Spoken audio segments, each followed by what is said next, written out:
Welcome back to Suns Latest. Thank you to Underdog Fantasy for sponsoring this video. Once again, huge shout out to Underdog Fantasy for sponsoring this video. As of this recording, over 1,360 Suns subscribers. You know, when you sign up for Suns Latest on FanArch, you are no longer a sub. You are off the bench. You are a Suns subscriber, and I thank you for that. Mostly thank you for your comments in the back and forth.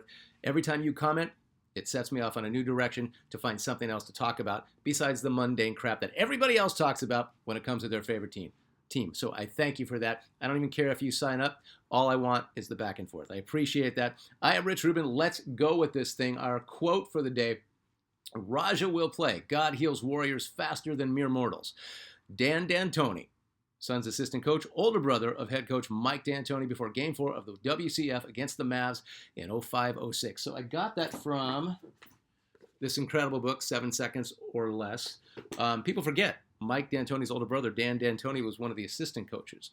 And he worked specifically with Barbosa and Raja Bell one-on-one a lot that season.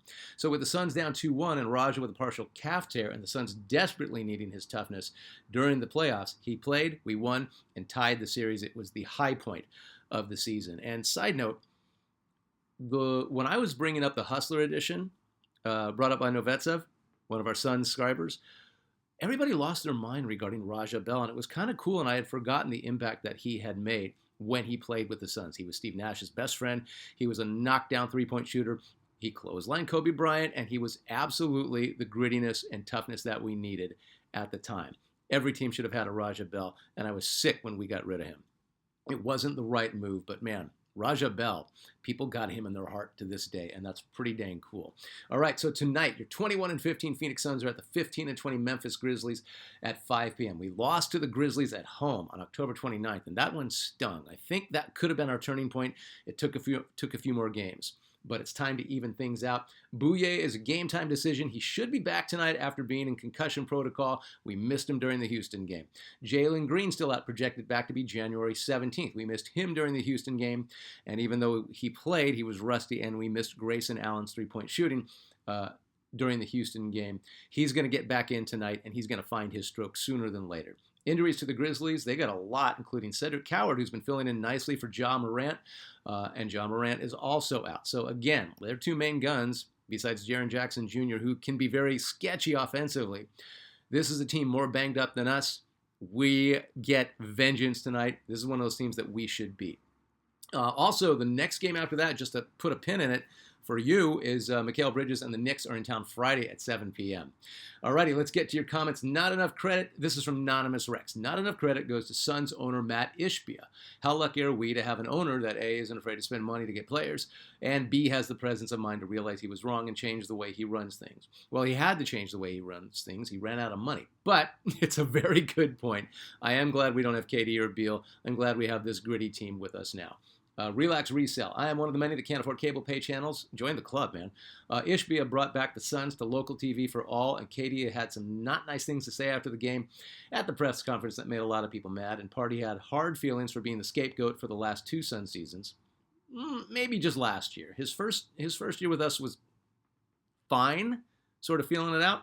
I think we traded him because in order to get any good players in return, and he might have been retiring. We took a chance on him and Beal for a championship, I assume, and it just didn't work out. I strongly blame Coach Bud. There's a lot of blame to go around for the last two seasons.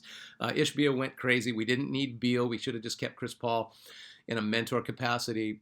I mean, with the money we spent on Beal, we could have got John Collins or somebody in the front court that could defend and hit a three and clog the middle. I don't know. You know, it happens. You get greedy and you think you're just going to outrun everybody and outscore everybody, and usually doesn't work that way. KD does need to sack up and admit that he was going through the motions, and a lot like everybody else last year, he tuned out Coach Bud.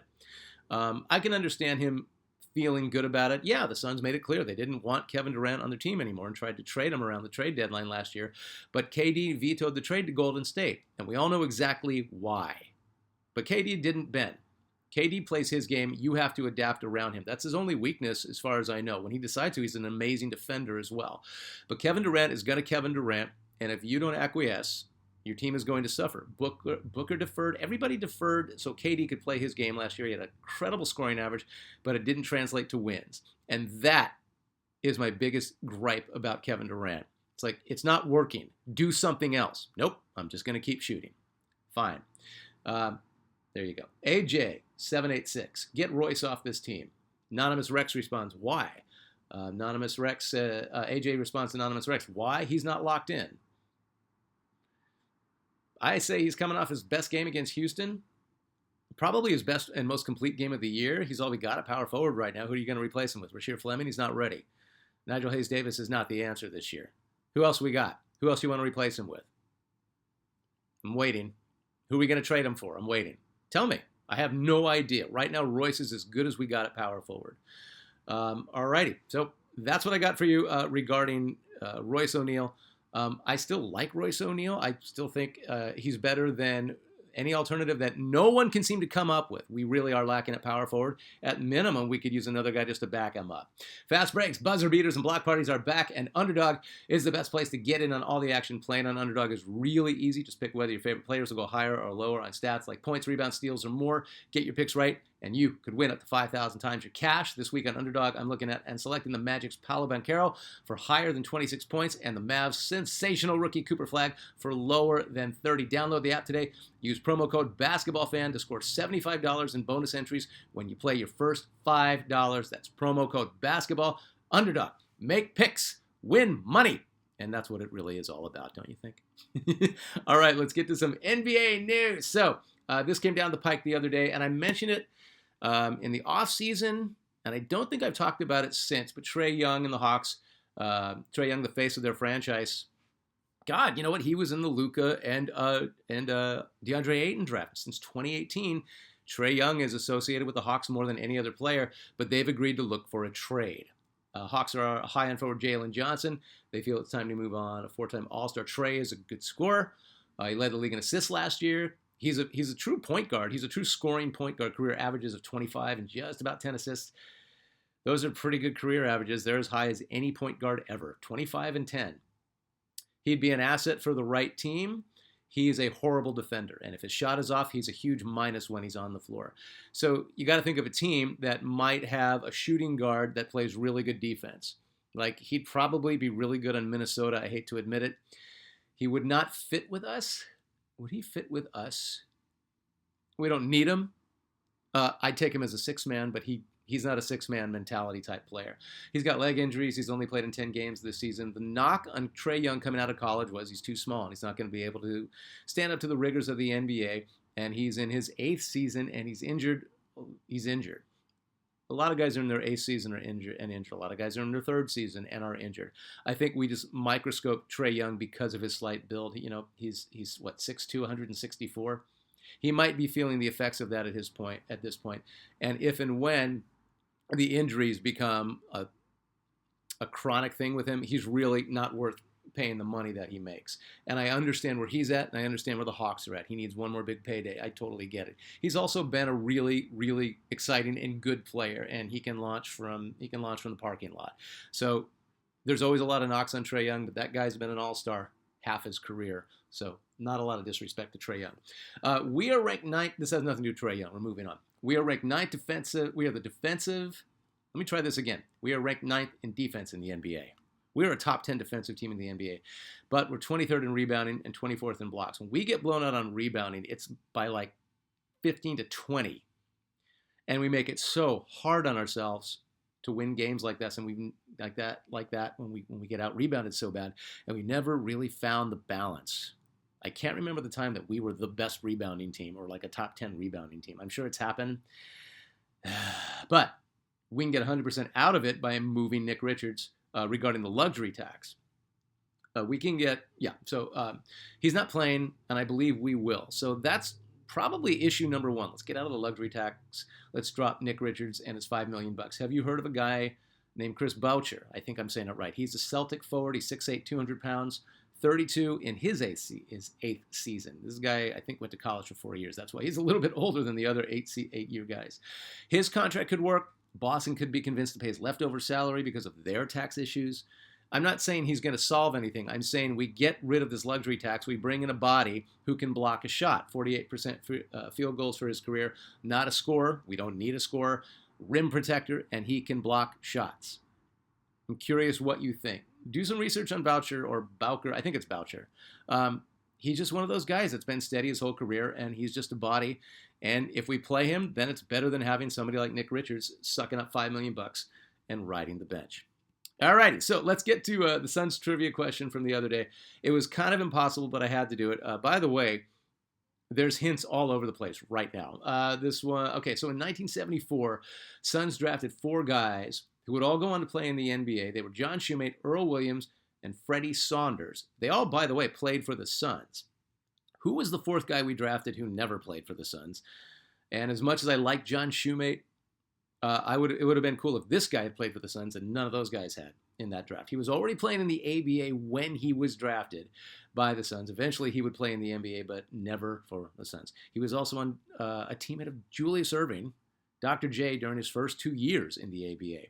The answer is this guy. Let me see. The Iceman. Let me get out of the way. That's the Iceman poster. That's the famous Nike Iceman poster. And that is George Gervin, who was on the Spurs in the ABA when the Suns drafted him. He opted to stay where he was. It happened a lot back in the day when, ever since the inception of the ABA, there were rumblings that the ABA was going to merge with the NBA because the NBA wanted their great players. But they wouldn't admit that the ABA had great players. And they made it hard on the ABA. And a lot of ABA guys just felt like, you know what? I'm having a good time here, so I'm going to stay. But NBA teams would draft guys that were in the middle of a season with a whole other team in a whole other league, and that's exactly what the Suns did with George Gervin. So the ABA always had money issues. They traded Gervin to the Spurs. The Squires traded George Gervin to the Spurs for $228,000, and they sold Dr. J to the Nets for players and cash. And then 2 years later, the Squires weren't even an ABA team. Man, if you can't even make money there, the Iceman goes on to lead the NBA in scoring a total of 4 times. He did it 3 times in a row as well.